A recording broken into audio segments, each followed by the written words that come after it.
Bonjour à tous, bienvenue à notre méditation quotidienne. Alors aujourd'hui, nous commençons une nouvelle série de méditations. Cette fois, nous regardons dans un texte du Nouveau Testament. Hier, nous avons terminé la mini-série de méditation dans un livre d'Ancien Testament, le prophète Ésaïe, livre prophétique, messianique. Nous avons vu le chapitre 9. Aujourd'hui, nous regardons un texte des évangiles, en fait un texte du 4e évangile. Cet évangile qui est écrit par le disciple que Jésus aimait. C'est comme ça que Jean s'appelle lui-même, parce qu'il ne veut pas se mettre de l'avant et il reconnaît que Jésus l'aimait.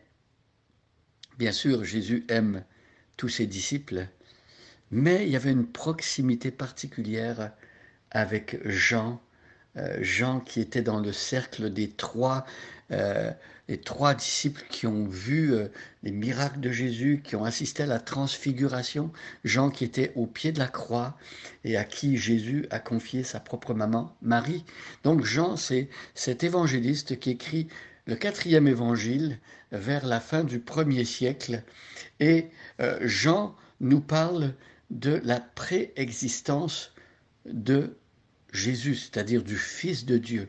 Il faut savoir qu'avant son incarnation, eh bien, le Fils de Dieu existait. Et le Fils de Dieu qui vient dans le monde, eh bien, c'est Dieu qui s'incarne et qui vient parmi les hommes et qui prend le nom de Jésus. Voilà l'histoire qu'on va voir dans les prochains jours.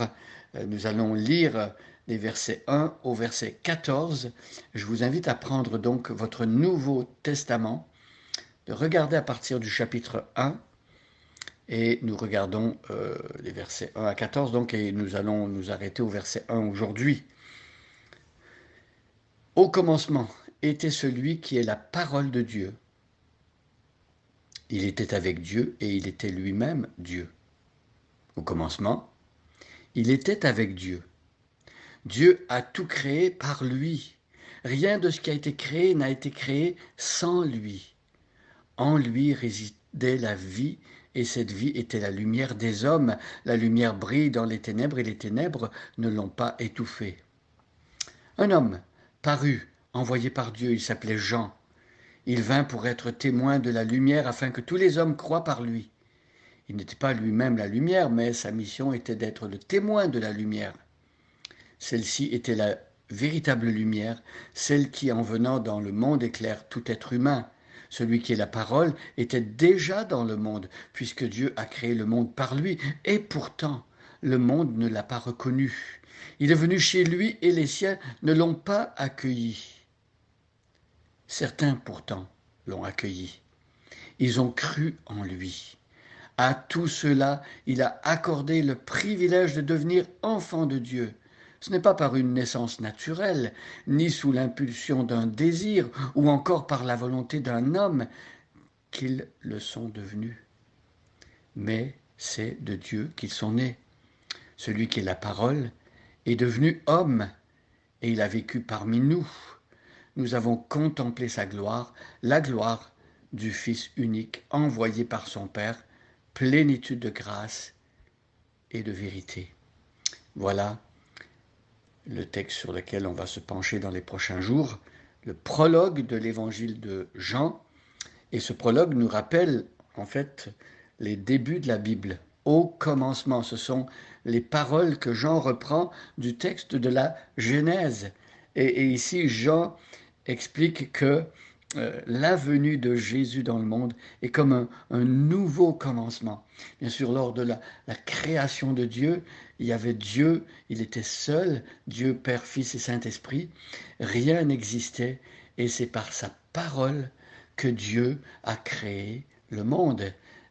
Il y a un psaume qui dit que Dieu dit et la chose arrive, Dieu ordonne et elle existe. Et c'est cela qui s'est passé quand Dieu a prononcé le mot que la lumière soit, par exemple, la lumière fut. Donc, au commencement était celui qui est la parole de Dieu. Ici, Jean veut nous faire comprendre que, au commencement, il y avait la parole de Dieu en Dieu. au commencement était celui qui est la parole de Dieu. Il était avec Dieu et il était lui-même Dieu. Donc ici, cette parole de Dieu est personnifiée. Euh, Elle est distincte de Dieu parce qu'elle est avec Dieu, mais elle est de même nature que Dieu. On a ici ce qu'on pourrait appeler la Trinité. On parle de deux personnes distinctes. Et plus tard, nous verrons dans d'autres passages qu'il y a également le Saint-Esprit, mais certaines personnes vont dire, mais la Trinité, le mot Trinité, ce n'est pas dans la Bible. Mais quand on lit les textes, on voit très bien qu'il y a justement en Dieu, avant que toute autre chose existe, il y a la parole qui est avec Dieu et la parole qui est Dieu. Vous voyez? Alors, certaines religions vont dire, oui, euh, bien sûr, euh, Jésus, c'est une grande œuvre de Dieu, c'est la première des œuvres de Dieu, mais on ne parle pas de Jésus comme s'il était éternel, comme s'il était de même nature que Dieu. Alors, ici, le texte nous montre que le Fils existait dans le sein du Père, dans la personne de Dieu. Il y avait le Fils, et lorsque Dieu, le temps voulu, euh, envoie le Fils dans le monde pour qu'il accomplisse son œuvre de rédemption, eh bien, on parle d'une incarnation. C'est Dieu qui prend un corps d'être humain, et le nom humain de Dieu le Fils, c'est Jésus. Et Jésus, c'est celui qui vient sauver les hommes de leurs péchés.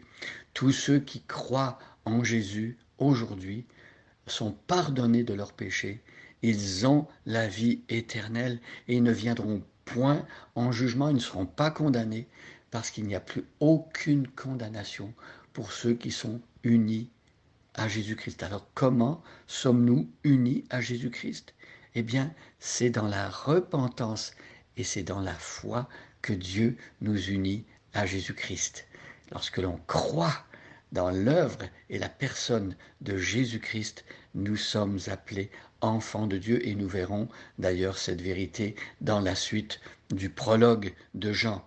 Donc, ce qu'on doit retenir, ce qu'il faut retenir de ce premier verset du prologue de l'évangile de Jean, c'est que, avant la création de toute chose, dans l'éternité passée, au commencement de tout, il y avait Dieu et sa parole. Et cette parole, elle est Dieu. On ne peut pas dissocier la parole d'une personne de son être. Hein. C'est de l'être lui-même que la parole sort et jaillit. Et donc ici, on peut faire le lien entre la parole et Dieu, une même nature et deux personnes différentes. Bonne journée à chacun et à chacune, et soyez bénis.